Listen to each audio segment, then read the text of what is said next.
మీ వ్యాపార ప్రకటనలకు ఇంటర్వ్యూల కొరకు ఇప్పుడే సంప్రదించండి 9539345345. నమస్తే. సామాన్యుడి చేతిలో సామాజిక అస్త్రం నంబర్ 1 న్యూస్ కి స్వాగతం. నేను రవీంద్ర. తిలా పాపం తలా పిడికెడు అన్నారు మన పెద్దలు. ఇప్పుడు అదే విధంగా ఆంధ్రప్రదేశ్లో గత ప్రభుత్వం వైఎస్ఆర్సీపీ సర్కార్లో వెలుగు చూసినటువంటి మద్యం కుంభకోణం కేసు ఇప్పుడు అలాగే ఆ డబ్బును పంచుకున్నారట. చాలా కీలకమైనటువంటి పరిణామంగా మారింది. ఈ కేసును దర్యాప్తు చేస్తున్నటువంటి అధికారులకు చాలా ఆశ్చర్యకరమైనటువంటి విషయాలు వెలుగులోకి వచ్చాయి. చాలా ముఖ్యమైనటువంటి పరిణామం ఇది. ఆ బిగ్ బాస్ ఎవరు? ఇప్పుడు ఏదైతే ఈ కేసులో ప్రధానమైనటువంటి నిందితులుగా ఉన్నటువంటి వారు ఉన్నారు, కొంతమంది A1గా కసిరెడ్డి రాజశేఖర్ రెడ్డి, అలాగే కొంతమంది వైఎస్ఆర్సీపీ నేతలు, వారిచ్చినటువంటి స్టేట్మెంట్ ఆధారం చేసుకుని సిట్ అధికారులు ఆ యొక్క వేగవంతంగా చేస్తున్నారు కేసు దర్యాప్తు. ఇప్పుడు ఈ కేసు దర్యాప్తులో ముఖ్యమైనటువంటి పరిణామం ఏంటంటే, దాదాపుగా ఏదైతే మద్యం కుంభకోణం ద్వారా దాదాపుగా 3600కు పైగా కోట్ల రూపాయలు చేతులు మారాయి. ఇప్పుడు వెలుగులోకి వచ్చినటువంటి ముఖ్యమైనటువంటి అంశం ఏంటంటే, ఆ అక్రమంగా ఇది చేసినటువంటి అమౌంట్లో దాదాపుగా 90% ఆ బిగ్ బాస్కే చేరింది. 10% మాత్రమే ఎవరైతే ఉన్నారో వారు పంచుకున్నారు. అంటే చూడండి, ఇంత దారుణమైనటువంటి పరిస్థితి రాష్ట్రంలో ఏర్పడింది గతంలో. అంటే కసిరెడ్డి రాజశేఖర్ రెడ్డి ఈ వ్యవహారంలో చాలా కింగ్ పిన్గా ఉన్నారు. Andhra Pradesh state beverage corporation limited అక్కడ పనిచేస్తున్నటువంటి ముఖ్యమైనటువంటి ఉద్యోగులు కూడా ఈ వ్యవహారంలో చాలా చాలా చాలా కీలకంగా వ్యవహరించారు. అంతేకాదు CMO అక్కడ కొంతమంది కీలకంగా వ్యవహరించారు. ఓవరాల్గా ఒక వ్యవస్థను ఏర్పాటు చేసి ఎక్కడా కూడా ఈ విషయం బయటికి రాకుండా చేశారు. ఆ బిగ్ బాస్ ఎవరు, ఆయన్ను ఎప్పుడు విచారణకు పిలుస్తారు అనేది చర్చనీయాంశమైనటువంటి టాపిక్గా మారింది. ఇక ప్రత్యేకంగా చెప్పక్కర్లా, బిగ్ బాస్ ఎవరనేది మీకు అర్థమై ఉంటుంది. పార్టీలో నెంబర్ 1 పొజిషన్లో ఉన్నటువంటి వ్యక్తి, రాష్ట్రంలో 5 ఏళ్ల పాటు ముఖ్యమంత్రిగా వ్యవహరించిన ఆయన ఏ రకంగా అక్రమాలకు పాల్పడ్డారు, అవినీతి చేశారు అనేది ఇప్పుడు తాజాగా వెలుగులోకి వస్తున్నటువంటి అంశాలను బట్టి మనం అర్థం చేసుకోవాలి.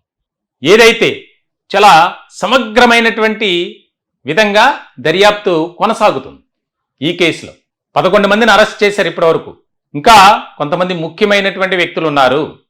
రాష్ట్ర ఆదాయానికి గండు కొట్టే విధంగా వ్యవహరించినటువంటి ఈ కుంభకోణంలో బ్రాండ్ కిల్లింగ్, బ్రాండ్ ప్రమోషన్, ఈ 2 రకాలుగా వారు చేసినటువంటి అడ్డగోలుగా అక్రమాలు, అవినీతి, ఏ రకమైనటువంటి పరిస్థితులు ఏర్పడ్డాయి, ఎట్లా రెచ్చిపోయారు, అధికారాన్ని అడ్డు పెట్టుకున్నారు, వారికి ఇష్టమైనటువంటి వ్యక్తుల దగ్గర నుంచే ఆ యొక్క లిక్కర్ని తీసుకురావటం, అలాగే ఉన్నటువంటి బ్రాండ్స్ని కిల్లింగ్ చేయటం, అంటే అవి మళ్ళీ తయారు కాకుండా చేయటం, వారికి ఇష్టమైనటువంటి జే బ్రాండ్ మద్యం, అప్పట్లో చాలామంది ఆ మద్యం తాగే మృత్యువాత పడ్డారు. ప్రతిపక్ష పార్టీలుగా ఉన్నటువంటి తెలుగుదేశం, జనసేన, భారతీయ జనతా పార్టీ గగ్గోలు పెట్టింది. ఈ మద్యం తాగి ప్రజలు చనిపోతున్నారు, విచారణ చేయండి అని కంప్లైంట్లు ఇచ్చారు, కోర్టుల్లో పిటిషన్లు వేశారు. కానీ అంతంత మాత్రమే. ఇప్పుడు అన్ని వెలుగులోకి వచ్చేసరికి జరిగింది ఇదా అని ముక్కున వేలేసుకునేటువంటి పరిస్థితి. దాదాపు 3200 కోట్ల రూపాయలు ఈ 5 ఏళ్లలో ఏ రకమైనటువంటి అక్రమాలకు పాల్పడ్డారు. కొంతమంది ఈ అంశానికి సంబంధించి నిందితులుగా ఉన్నారో వారు ఎక్కడా కూడా మాట్లాడలా. కొంతమంది ఇచ్చినటువంటి స్టేట్మెంట్ ఆధారంగా చేసుకుని ఇప్పుడు కీలకమైనటువంటి పరిణామంగా మారింది. బిగ్ బాస్ త్వరలోనే పోలీసుల విచారణకు, ఈ కేసులో, ఈ వ్యవహారంలో విచారణకు రాబోతున్నారు అనేది స్పష్టంగా అర్థమవుతుంది. అలాగే రాష్ట్రంలో అప్పుడు 5 ఏళ్ల పాటు జరిగినటువంటి పరిణామాల నేపథ్యంలో, ముఖ్యంగా కల్తీ మద్యం తాగి మృత్యువాత అనేక మంది, రాష్ట్ర వ్యాప్తంగా ఎంతో మంది చనిపోయినటువంటి సందర్భం ఆ లెక్కలు కూడా సిట్ బయటికి తీసింది. కొన్ని హైట్ చేసినటువంటి పరిస్థితి అప్పుడు రాష్ట్ర ప్రభుత్వం, జగన్ సర్కార్. ఇటువంటి క్రమంలో ఈ యొక్క 90% బిగ్ బాస్కి చేరింది. దాంట్లో చాలామంది కీలకంగా వ్యవహరించారు. అలాగే ఒక ఐఏఎస్ స్థాయి అధికారి, ఆయనకు దాదాపుగా ప్రతి నెల కోట్లలో లంచం. ఈ వ్యవహారం బయటికి రాకుండా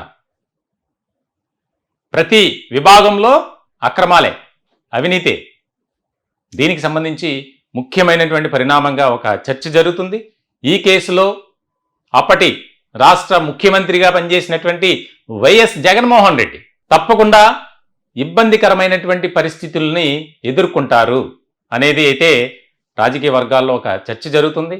చూడాలి ఇంకా ఈ కేసులో ఎన్ని ట్విస్టులు ఉంటాయి, ఎన్ని కీలకమైనటువంటి పరిణామాలు చోటు చేసుకుంటాయనేది చాలా ముఖ్యమైనటువంటి అంశంగా మారింది. ఈ టాపిక్ పై మీ విలువైనటువంటి అభిప్రాయాలు, సలహాలు, సూచనలు కామెంట్ రూపంలో తెలియజేయండి.